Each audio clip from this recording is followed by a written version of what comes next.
Thomas and Gordon off the rails. Gordon was resting in a siding.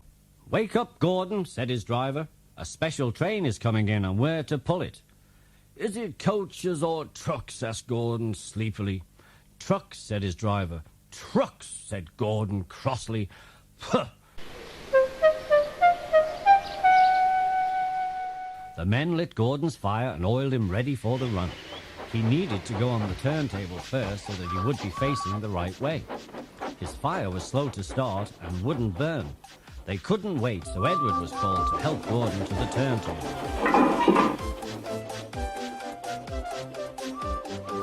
"I won't go," grumbled Gordon. Don't be silly, puffed Edward. At last, Gordon was on the turntable. Edward was uncoupled and he backed away. Gordon's driver and fireman jumped down to turn him round. The movement had shaken Gordon's fire so that it was soon burning nicely. Gordon was cross and he didn't care what he did. He waited until the table was halfway round and then his chance came. I'll show them, he hissed. He moved slowly forward. He only meant to go a little way, just far enough to jam the turntable and stop it turning. But his plan was going wrong. He couldn't stop himself. He slithered and slipped off the rails, down the embankment and settled in a ditch. "Whoosh!" he hissed. Get me out! Get me out!" he called. His driver and fireman came to see him. "Not a hope," said his driver. "You're stuck, you silly great engine. Don't you understand that?" They telephoned the Fact Controller. "So, Gordon didn't want to take the special and ran into a ditch. What's that you say? The special's waiting. Tell Edward to take it, please. And Gordon? Oh, leave him where he is. We haven't time to bother with him now." Over on the other side, some little boys were chattering. "Coo," they called. "Doesn't he look silly? They'll never get him out." Then the boys began to sing. Silly old Gordon fell in a ditch, fell in a ditch, fell in a ditch. Silly old Gordon fell in a ditch, all on a Monday morning. Oh, the indignity! Gordon lay in the ditch all day. "Oh dear," he thought, "I shall never get out." But that evening the men brought floodlights.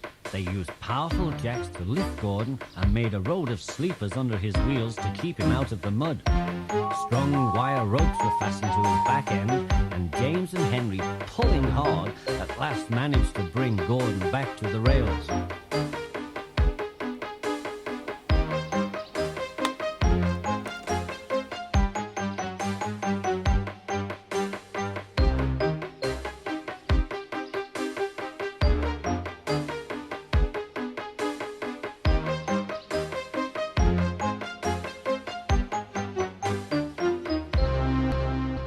Late that night, Gordon crawled home, a sadder and wiser engine.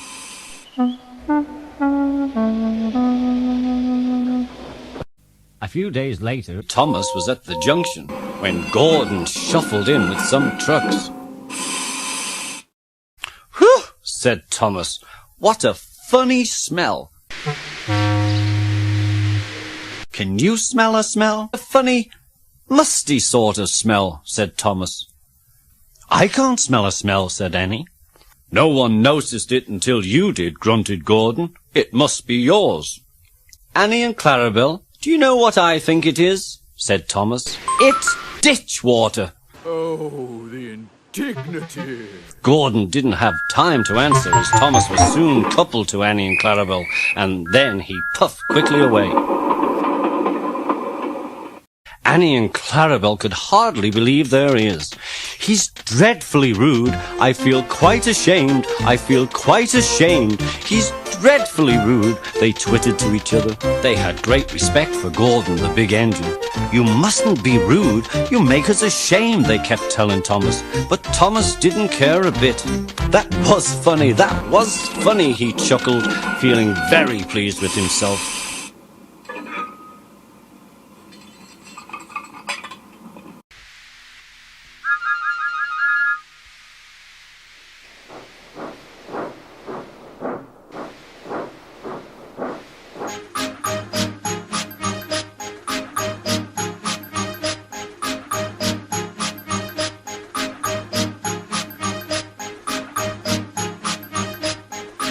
Thomas left the coaches at the station and went off to a mine for some trucks.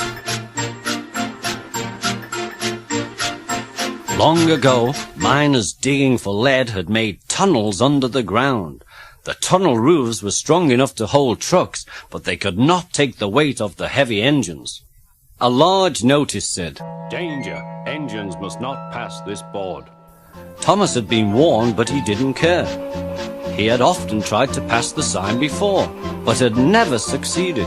He knew the rules. He had to push empty trucks into one siding and wait to collect full ones from another.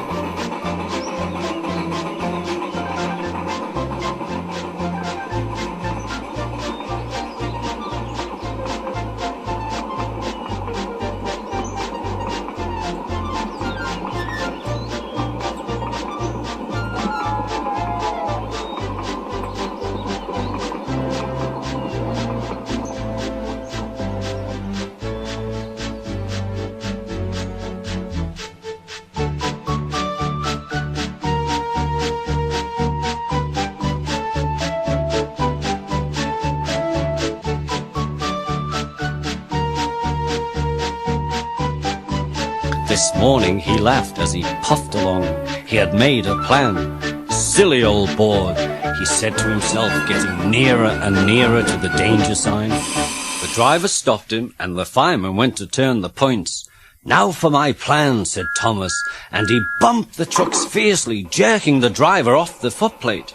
"Hurrah!" said Thomas as he followed the trucks into a siding. "Come back!" called his driver, but it was too late. "Stupid old board," said Thomas as he ran past it. "There's no danger, there's no danger."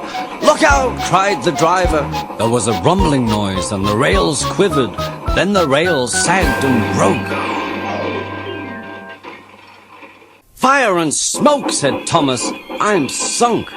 And he was. Thomas could just see out of the hole, but he couldn't move. "Oh dear," he said, "I am a silly engine." And a very naughty one too. I saw you. "Please get me out. I won't be naughty again," said Thomas. I'm not so sure. We can't lift you out with a crane. The ground's not firm enough. Let me see. I wonder if Gordon could pull you out. "Yes, sir," said Thomas nervously. He didn't want to see Gordon just yet. When Gordon heard about Thomas, he laughed very loudly. "Down a mine, is he? Ho, ho, ho! What a joke! What a joke!" he chortled, puffing quickly to the rescue. "Little Thomas," Gordon whistled, "we'll have you out in a couple of puffs."